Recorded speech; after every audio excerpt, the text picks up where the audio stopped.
ओला का आईपीओ आ रहा है 2 तारीख से 6 तारीख के बीच। और सबसे इंटरेस्टिंग चीज़ है कंपनी का प्राइस बैंड। कंपनी का प्राइस बैंड एग्जैक्टली उतना ही है जितना कि जोमेटो का था, 72 रुपीज़ टू 76 रुपीज़।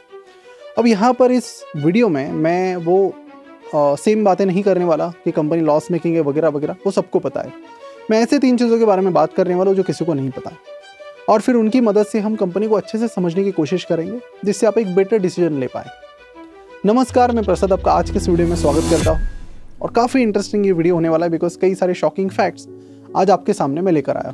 शुरुआत में कुछ इंपॉर्टेंट फैक्ट्स आपको बता देता हूँ कि इलेक्ट्रिक व्हीकल की डिमांड इंडिया में काफ़ी बढ़ रही है, और इलेक्ट्रिक व्हीकल ऐसे सेगमेंट है जो सनराइज इंडस्ट्री में आती है। सबको पता है कि इंडस्ट्री ग्रो करने वाली है, इसलिए बहुत सारे लोग यहाँ पर इन्वेस्टमेंट अपॉर्चुनिटीज ढूंढ रहे हैं। और अगर प्योर ईवी सेगमेंट में, प्योर इलेक्ट्रिक व्हीकल सेगमेंट में कोई बड़ा प्लेयर है तो वो पहली बार आईपीओ आ रहा है जो प्योर ईवी में काम करता है, वो है ओला का। इसलिए बहुत सारे इन्वेस्टर्स की नजरें हैं वो ओला इलेक्ट्रिक पर जमी है। और यहाँ पर अगर ओला इलेक्ट्रिक की बात करो तो इनका ये कहना है कि हमारे पास 49% मार्केट शेयर है 2 व्हीलर इलेक्ट्रिक व्हीकल्स में। आपको बता दूं कि सिर्फ मई 2024 में इन्होंने 37,000 स्कूटर्स बेची है, सिर्फ एक महीने में। अगर मैं पिछले फाइनेंशियल ईयर की बात करूं, फाइनेंशियल ईयर 2023-24 की, तो उसमें इन्होंने लगभग 3,30,000 स्कूटर्स बेचे, जो कि अगेन एक अमेजिंग नंबर है। कंपटीशन देखें तो कंपटीशन की लिस्ट काफ़ी लंबी है। एम्पियर व्हीकल है, एथर एनर्जी है जो अपनी क्वालिटी के लिए जाना जाता है recently, Okinawa, TVS, Tata motor, Bajaj ने एंट्री मारी है, ओलेक्ट्रा ग्रीन, और हर कोई प्लेयर इस इंडस्ट्री में आना चाहता है क्योंकि उनको पता है कि फ्यूचर यही है। कंपटीशन काफ़ी स्ट्रांग हो रही है, that is one problem. But उससे बड़ा प्रॉब्लम ये है कि क्या एलपीजी बड़ा प्लेयर बन सकता है। रिसेंटली एक कंपनी को एलपीजी से 2 व्हीलर बनाने की परमिशन मिल गई, तो इस तरह अल्टरनेट फ्यूल व्हीकल्स है, जैसे एलपीजी हो सकता है और कोई आ सकता है, तो ये भी एक अनदर थ्रेट हो सकता है, बट इसके लिए टाइम लगेगा। तो ये चीज़ आपको देखनी पड़ेगी। अब मैं बढ़ता हूँ कंपनी के सबसे इंपॉर्टेंट फैक्टर की तरफ, वो है मिस्टर भाविश अग्रवाल, जो कंपनी के फाउंडर एंड सीईओ है। मात्र 25 साल की एज में इन्होंने ओला को शुरू किया, बहुत तेज़ी से स्केल किया। Now company is making around 2700-2800 crore का रेवेन्यू। उसके बाद इन्होंने और 3-4 सेगमेंट्स में इन्होंने एंट्री की। Ola foods, Ola pre owned cars, car buying selling का बिजनेस इनका था। ओला फाइनेंस में उतर गए, ठीक है, फाइनेंसिंग करने लगे। इसके अलावा ओला इलेक्ट्रिक है, और ऐसे और भी 2-3 बिजनेसेस हैं, ओला फूड्स वगैरह, जिसमें इन्होंने एंट्री की। अब ये तो सबको समझ में आ गया कि Bhavish Aggarwal is very good at scaling the company. वो बहुत तेज़ी से, मतलब पलक झपकते ही, जब तक लोगों को इलेक्ट्रिक व्हीकल का मतलब समझ में आता तब तक उन्होंने ओला की इलेक्ट्रिक व्हीकल लॉन्च कर दी। अब देखिए उसमें कुछ प्रॉब्लम्स भी है, कुछ गाड़ियाँ फटी वगैरह वगैरह, तो फिर भी जो लोगों का कॉन्फिडेंस है वो दिख रहा है। मुझे भी ऐसा लग रहा था, मेरे लिए भी नंबर्स काफ़ी शॉकिंग थे, लेकिन by looking at the number it is very clear कि people are still buying the Ola. मैंने मेरे दोस्त ऋषभ जैन का एक ट्वीट भी देखा था बहुत टाइम पहले, जिन्होंने ओला बताया था कि मेरी जो वर्स्ट डिसीजन है वो ओला की बाइक खरीदना है, लेकिन उसके बावजूद भी मैं देख रहा हूँ ये नंबर्स लगातार बढ़ रहे हैं। और एक चीज़ जिसका सबसे ज़्यादा फायदा ओला इलेक्ट्रिक को हुआ है वो है फर्स्ट मूवर एडवांटेज। जब तक लोगों को कुछ पता चलता, उन्होंने करीब 2 साल पहले 15 अगस्त को इन्होंने शुरू किया, 1 रुपये में आप बुकिंग कर लो। काफ़ी इनोवेटिव आइडिया था, और फिर एग्जीक्यूट भी किया। तो फास्ट एग्जीक्यूशन में वो आगे है, nobody can doubt it.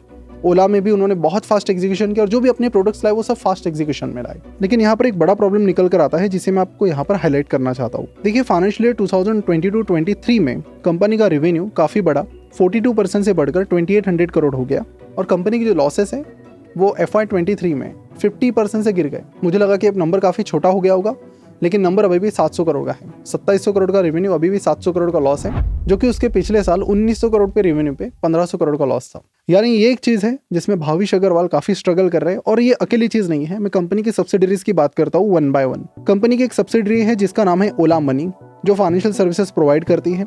85 crore का रेवेन्यू है कंपनी का। लॉस कितने का होगा? 56 करोड़ का। 50% से भी ज़्यादा का लॉस है रेवेन्यू के ऊपर।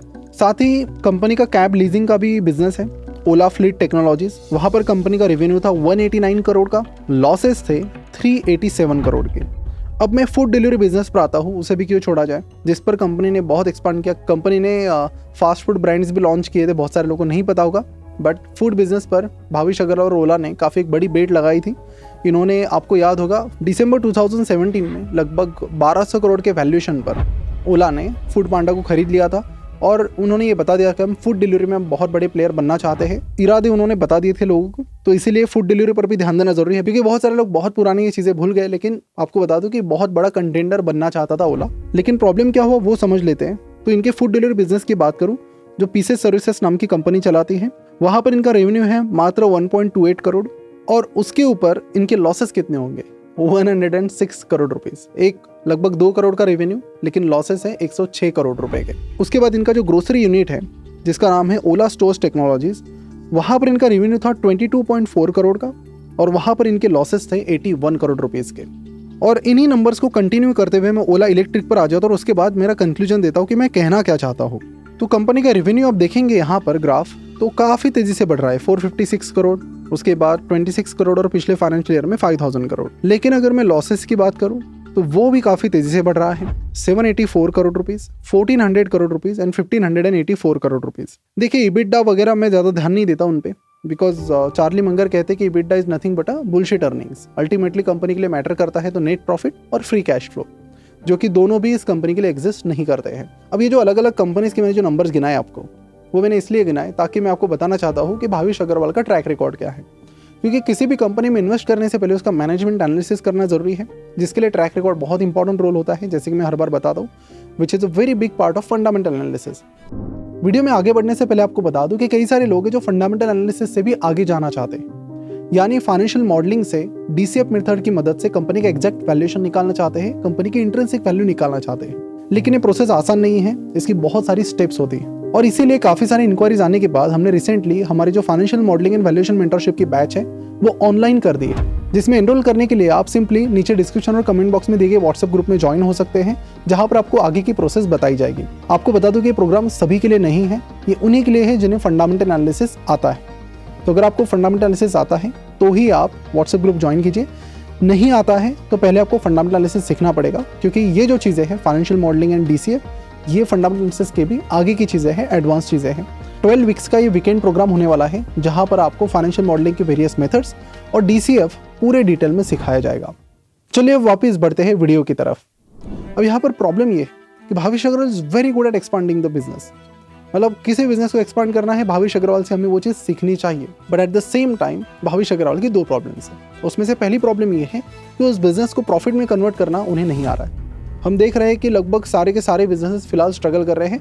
ऐसा नहीं कि अभी स्ट्रगल कर रहे हैं, ओला आपको पता है इतना पुराना बिजनेस है, अभी भी स्ट्रगल कर रहा है इतने सालों के बाद। फिर ओला के बाद ओला मनी आया, ओला फूड आया, so and so for business आते गए, लेकिन एक चीज़ कॉन्स्टेंट रही कि वो प्रॉफिटेबल नहीं बने। इसलिए अब दूसरा सवाल ये आता है कि क्या ओला इलेक्ट्रिक कभी प्रॉफिटेबल बन पाएगी।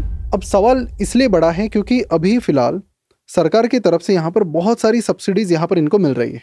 जैसे मैं एक एक करके वो भी आपको गिना देता हूँ। इन्हें फेम फेज 2 सब्सिडीज़ मिलती हैं, PLI subsidies from government of Tamil Nadu for manufacturing, और बहुत सारे गुजरात जैसे स्टेट्स हैं जो बहुत बड़ी बड़ी इंसेंटिव्स देते हैं बायर्स को इलेक्ट्रिक व्हीकल्स खरीदने के लिए।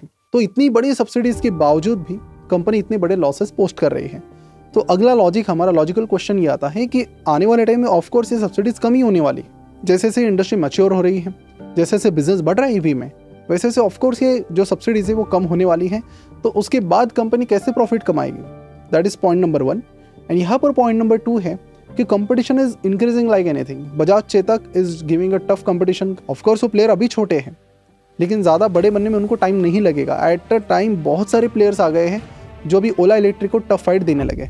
इसी बीच भाविश अग्रवाल ने एक स्टेटमेंट दिया कि अब हम ओला की कार्स बनाने वाले हैं, इलेक्ट्रिक कार्स।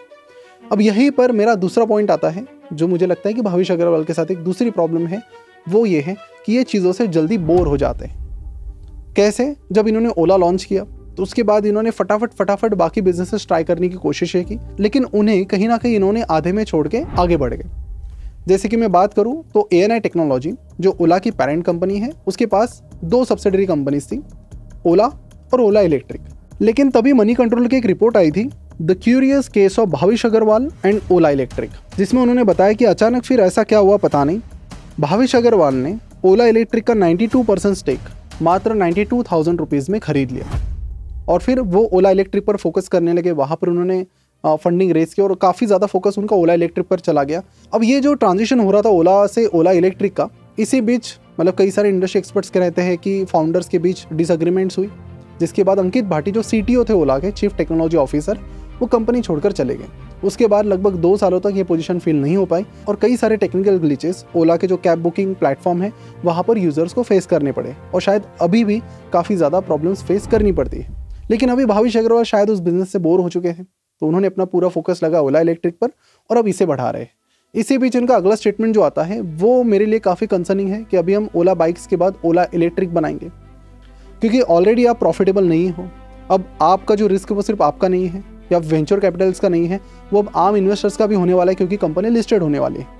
अब आने वाले टाइम में भी अगर ये आदत जारी रखती है कि आप अगर 2 व्हीलर से बोर होके 4 व्हीलर में जाते हो, 4 व्हीलर के बाद फिर 8 व्हीलर पर जाते हो, 8 व्हीलर के बाद आप मान लो इलेक्ट्रिक प्लेन बनाते हो, तो वो फोकस की जो शिफ्ट है वो कम्प्लीटली शिफ्ट है इनका, जिसके बाद पीछे वाले बिजनेसेस वही के वही रह जाते हैं और फिर इनका फोकस आगे पर रहता है कि आगे वो क्या करने वाले हैं। तो इन सारी चीज़ों की वजह से ओला के जो ऑलरेडी एग्जिस्टिंग बिजनेसेस हैं वो सारे के सारे बिजनेसेस प्रॉब्लम्स फेस कर रहे हैं। और यही एक प्रॉब्लम, एक जो चीज़ है जो हाईलाइट नहीं हुआ प्रॉपरली, उसे ही आज मेरा फोकस था हाईलाइट करना, ताकि आपको एक क्लियर पिक्चर दिखे।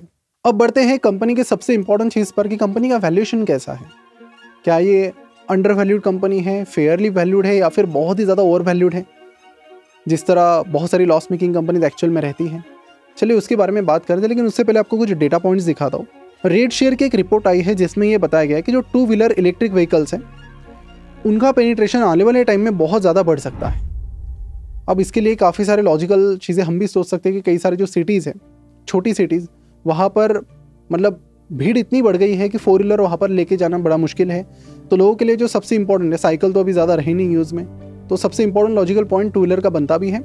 और इलेक्ट्रिक व्हीकल आने के बाद अब वो तो टाइम बताएगा इलेक्ट्रिक व्हीकल को एलपीजी वगैरह कितना टफ देगी, लेकिन एक चीज़ तो तय है, पेट्रोल डीजल का मार्केट शेयर धीरे धीरे कम होगा। तो यहाँ पर एक स्टीप पेनिट्रेशन हो सकता है जिसका फायदा इलेक्ट्रिक मोबिलिटी कंपनीज को हो सकता है, जिसमें से एक ओला इलेक्ट्रिक है। साथ ही अगर हम छोटी छोटी सिटीज़ देखें, टियर 2 सिटीज़ देखें, तो वहाँ पर भी पेनिट्रेशन काफ़ी तेज़ी से हो रहा है। आप नंबर्स देख सकते हो, कोल्हापुर जैसी सिटी सबसे हाईएस्ट नंबर पर आती है, नंबर 1 पर कोल्हापुर आता है, जहाँ पर इलेक्ट्रिक व्हीकल का सबसे ज़्यादा पेनिट्रेशन है 23% पर। उसके बाद बेंगलुरु, सूरत, अजमेर, दिल्ली, इंदौर, मतलब जनरली जो पहले होता था कि कोई भी चीज़ लॉन्च होती है तो ऊपर सिर्फ मेट्रो सिटीज़ के नाम होते थे, वो 2 व्हीलर के सेगमेंट में बदलता हुआ दिख रहा है, क्योंकि कोई भी अफोर्ड कर सकता है और it makes more sense to have 2 wheelers. और कई सारे एस्टिमेट्स ये बता रहे हैं कि जो लियोन प्राइसेस हैं वो आने वाले टाइम में कम हो जाएंगे, जिसकी वजह से बैटरी की प्राइसेस कम हो सकती है और 2 व्हीलर काफ़ी एक अफोर्डेबल रेंज में लोगों को मिल सकती है। साथ ही इंडिया के लिए एक इंटरेस्टिंग बात यह है कि एक्सपोर्ट अपॉर्चुनिटीज़ यहाँ पर काफ़ी बड़ी है, जिसको ओला टैप कर सकती है अगर करना चाहे तो। फिलहाल अगेन चाइना सबसे बड़ा प्लेयर है एक्सपोर्ट में, लेकिन अगर ओला यहाँ पर एक्सपोर्ट पर भी फोकस करती है, जैसे बजाज ने अफ्रीका का मार्केट टैप करके काफ़ी बड़ा बिजनेस वहाँ से लाया था, इसी तरह ओला इलेक्ट्रिक अगर एक्सपोर्ट पर फोकस करती है तो वो एक बड़ी अपॉर्चुनिटी निकल कर आ सकती है। लेकिन फिलहाल तो कंपनी का फोकस एक्सपोर्ट की तरफ मुझे नहीं दिख रहा है। वैल्यूएशन पर जाने से पहले 2 चीज़ें आपको इंपॉर्टेंट बता देता हूँ ओला के बारे में। पहला है उनका R&D। कंपनी के पास 35 पेटेंट्स हैं और 205 पेटेंट ऐसे हैं जिनके एप्लीकेशंस पेंडिंग हैं। 10 रजिस्टर्ड पेटेंट इनके यूएस में हैं और कई सारे पेटेंट्स बाहर कंट्रीज़ में हैं। तो R&D में काफ़ी अच्छा काम कर रहे हैं और अपने टोटल रेवेन्यू का लगभग 20% अमाउंट ये R&D में इन्वेस्ट कर रहे हैं, which is a good thing. ठीक है, इंडिया में R&D को उतना फोकस नहीं किया जाता, लेकिन ओला कर रही है, that is a good thing. और इसी के चलते कंपनी ने अपना नया प्लान बनाया है कि उन्होंने अपना इलेक्ट्रिक व्हीकल मोटरसाइकिल्स का एक लाइनअप बनाया है, जिसमें क्रूइज़र, एडवेंचर और रोडस्टर इन जैसी फ्लैगशिप मोटरसाइकिल्स को लॉन्च करने वाले हैं। उनके शेप्स और डिज़ाइन आप देख सकते हो, बड़े ही कूल और इंटरेस्टिंग हैं और कंपनी यहाँ पर अच्छा खेलती है। अगेन बहुत बड़ी अपॉर्चुनिटी है ग्रो करने की, बस लोग यही चाहेंगे कि भावेश अग्रवाल इन चीज़ों से जल्दी बोर ना हो जाए। वैल्यूएशन की अगर मैं बात करूँ तो जब DRHP पे उन्होंने फाइल किया था तब इन्होंने कंपनी का वैल्यूएशन $5.4 बिलियन रखा था। अब ये $5.4 बिलियन का नंबर कहाँ से आया था वो आपको बता देता हूँ। सितंबर 2023 में कंपनी ने सॉफ्टबैंक से फंडिंग उठाई थी इसी वैल्यूएशन पर, इसीलिए उन्होंने $5.4 बिलियन का ये नंबर लाया। लेकिन बाद में कंपनी ने अपना जो वैल्यूएशन है वो 17% से घटाकर $4.5 बिलियन पर लाया। अब यहाँ पर कंपनी ना प्रॉफिट कमा रही है ना कंपनी का फ्री कैश फ्लो आ रहा है, तो कई सारे कंपनी के वैल्यूएशन रेशियोज यहाँ पर मैं अप्लाई नहीं कर सकता हूँ। हाँ, DCF की मदद से ज़रूर निकाल सकता हूँ ये एस्टिमेट करके कि कंपनी कब से प्रॉफिटेबल बन सकती है और कब चलकर कंपनी के पास एक अच्छा खासा फ्री कैश फ्लो आ सकता है। लेकिन looking at the performance of other Ola group companies, ये एस्टिमेट करना यहाँ पर बहुत टफ हो रहा है। एक्चुअली यही गलती यहाँ पर वैल्यूएशन के जो एक्सपर्ट माने जाते हैं अश्वथ दामोदरन, इन्होंने पेटीएम की केस में की थी। इन्होंने उनका प्रॉफिट का प्रोजेक्शन बहुत नियर पीरियड में रखा था जो हुआ नहीं, जिसके अनुसार कंपनी का वैल्यूएशन उन्होंने 1300-1400 रुपीज़ का निकाला था, वो एब्सोल्युटली रॉन्ग चला गया और फिलहाल पेटीएम मात्र 500 रुपये के करीब ट्रेड कर रही है। तो यहाँ पर कंपनी के लिए सबसे बड़ा प्रॉब्लम यह है कि जब तक प्रॉफिटेबल ना आए, देखिए इंडिया में क्या है ना कि India is a land of opportunities. यहाँ पर आपको हज़ारों ऐसी कंपनीज मिल जाएगी जिनके फंडामेंटल स्ट्रॉन्ग हैं, जिनका कर्जा कम है, मतलब ओला के ऊपर अच्छा खासा कर्जा भी है। कंपनी वो हज़ारों ऐसी कंपनी जो अच्छा खासा प्रॉफिट कमा रही है, जो कैश फ्लो में तब्दील भी हो रहा है, फ्री कैश फ्लो भी है। तो ऐसे में रिस्क आपको कैलकुलेटेड ही लेना है। ठीक है, अगर आप किसी और कंट्री में रहते जहाँ पर इतनी अपॉर्चुनिटीज़ नहीं रहती तो अलग बात थी, लेकिन यहाँ पर ऑलरेडी अच्छी बेटर अपॉर्चुनिटीज़ है, तो मुझे लगता है कि यहाँ पर आपको सोच समझ के डिसीजन लेनी चाहिए, बिकॉज कंपनी प्रॉफिट कम कमाएगी। इसके बारे में DRHP में भी लिखा गया है कि कंपनी भी कंसिस्टेंटली नेगेटिव कैश फ्लो दे रही है, तो आने वाले टाइम में भी वो प्रॉफिट होगी, इसकी कोई भी गारंटी नहीं है। कंपनी का प्रॉफिट एस्टिमेट करना यहाँ पर इसलिए भी बहुत ज़्यादा डिफिकल्ट हो गया है, वैल्यूएशन निकालना भी इसलिए बहुत ज़्यादा डिफिकल्ट हो गया है क्योंकि मिस्टर भाविश अग्रवाल जो है वो अगर बोर हो गए इस बिजनेस से, दूसरे में चले गए तो और प्रॉब्लम हो जाएगी। And it is something that has happened in the past Ola के हर एक बिजनेस के साथ। आज ओला के फूड बिजनेस में उन्हें कोई इंटरेस्ट नहीं है, ओला के कैब बुकिंग बिजनेस में उन्हें कोई इंटरेस्ट नहीं है, और ओला के जो बाकी बिजनेस उन्होंने बहुत तामझाम में और बहुत बड़ी बड़ी अमाउंट इन्वेस्ट करके शुरू किए थे, उसमें उन्हें कोई इंटरेस्ट नहीं है। सो राइट नाउ अच्छी बात है कि वो पूरी तरह से ओला इलेक्ट्रिक पर फोकस कर रहे हैं, लेकिन सवाल ये है कि कब तक। इस वीडियो को अपने सारे दोस्तों के साथ ज़रूर शेयर कीजिए जो IPO में इन्वेस्ट करते हैं, ताकि कंपनी के फंडामेंटल्स के बारे में उन्हें भी पता चले। और इसी तरह के वीडियोस के लिए हमें ज़रूर सब्सक्राइब कीजिए, बेल आइकन पर क्लिक कीजिए, क्योंकि हम हर एक IPO वीडियोस की डिटेल्स आपको इसी तरह आसान भाषा में बताने की कोशिश करते हैं, ताकि आप एक इन्फॉर्म्ड डिसीजन ले पाए जो आपके लिए बेटर हो।